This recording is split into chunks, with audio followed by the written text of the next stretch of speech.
वक्फ board की जरूरत क्यों है? इस देश में धर्म के आधार पर संस्था क्यों बन जाती है? वक्फ बोर्ड क्या भारत के संविधान पर विश्वास नहीं रखता? वक्फ बोर्ड क्या हिंदुओं के साथ अन्याय नहीं करता क्या? वक्फ बोर्ड को इतने सारे अधिकार क्यों दिए गए हैं? अगर वक्फ बोर्ड का निर्माण है तो सनातन धर्म बोर्ड का निर्माण करना बेहद जरूरी है, समय की मांग है। अगर आप सनातन बोर्ड की स्थापना नहीं कर सकते तो वक्फ बोर्ड को तत्काल प्रभाव से खत्म कर दीजिए। वक्फ बोर्ड में को बदलाव करने की जरूरत ही क्या है? इस देश का कानून हर नागरिक के उनके अधिकारों, उनके जमीन, उनकी संपत्ति की रक्षा करने के लिए पर्याप्त अधिकार है। तो वक्फ बोर्ड की जरूरत क्या है? इससे दो समुदायों में लगातार घृणा और नफरत भर रही है। और बात भी सही है, अगर दो भाई हैं और दो भाई में एक बंटवारा गलत तरीके से कर दी जाए, एक को ज्यादा दिया जाए और दूसरे को कुछ नहीं दिया जाए तो असंतोष होता ही है।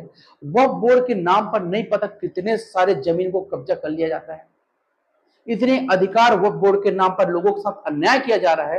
लेकिन इस देश की तुष्टिकरण वाली सरकार, जो पूर्ववर्ती सरकार थी, वक्फ बोर्ड को इतने अधिकार दिए, इतना अधिकार तो किसी मंत्रालय को नहीं मिला है, किसी मंत्री को नहीं मिला है, किसी बड़े बड़े संस्थाओं को नहीं मिला है, जैसा वक्फ बोर्ड का अधिकार है।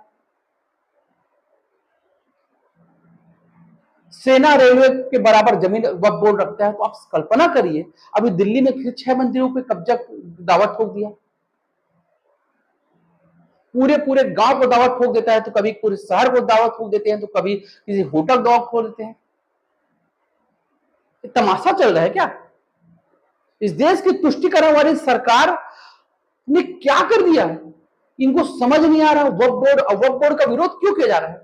अगर वक्फ बोर्ड का विरोध किया जाता है, सनातन धर्म बोर्ड का भी स्थापना की जाए, वैसा ही अधिकार दिया जाए, तो तब समानता होगा, तब शायद ये वक्फ बोर्ड वाले का समर्थन करने वालों को समझ में आएगा कि वाकई कितना अन्याय हो रहा है हिंदुओं के साथ। इस देश की हिंदूवादी सरकारों को भी अब सोचना होगा। अब ताल मतोल करने से कोई मतलब नहीं है, साफ साफ स्पष्ट बात, वक्फ बोर्ड को खत्म किया जाए या सनातन बोर्ड की स्थापना किया जाए। अब अन्याय नहीं चलेगा। इस देश के तुष्टिकरण का जो नंगा नाच इतने सालों से चल रहा है, अब उसको बंद करना पड़ेगा। यह सनातन बोर्ड की स्थापना इस देश की अब समय की मांग है। अब आप आंख बंद नहीं कर सकते और अन्याय नहीं कर सकते। बहुत हुआ मुस्लिम तुष्टिकरण, अब मुस्लिम तुष्टिकरण का अंत होना चाहिए। और कांग्रेस को समझना होगा कि अब मुस्लिम तुष्टिकरण का जमाना खत्म, अब 21वीं सदी में भारत चला गया है। अब लोग समझ रहे हैं, अब इंटरनेट का जमाना है, गूगल का जमाना है, अब समझ रहे हैं अब तुष्टिकरण से कोई मतलब नहीं है। अब सार्थक राजनीति का दौर होना चाहिए और वैसी राजनीति होना चाहिए जिससे देश विकसित हो, किसी धर्म के साथ अन्याय मत हो। वैसे भी हिंदू धर्म के साथ बेहद अन्याय हुआ है।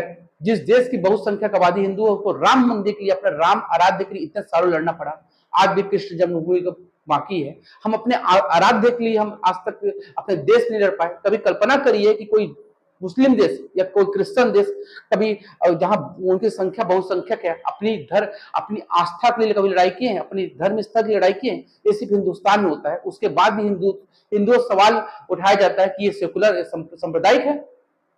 हिंदुओं से बड़ा सेकुलर कोई नहीं है, लेकिन हर चीज की अति होती है। अब हमको हमारा धर्म स्थान और धर्म स्थल चाहिए जो हमारी आस्थाओं से जुड़ा हुआ है। सनातन बोर्ड की स्थापना अब समय की मांग है, जिसको भारत सरकार को जल्द से जल्द पूरा करना पड़ेगा या वह बोर्ड खत्म करना पड़ेगा। अगर आप धर्म के आधार पर किसी बोर्ड की स्थापना करते हो तो सनातन बोर्ड की स्थापना आपको करना पड़ेगा। इस समय की मांग है, यह आस्थाओं का सवाल है। बहुत हुआ आस्थाओं के साथ मजाक। धन्यवाद।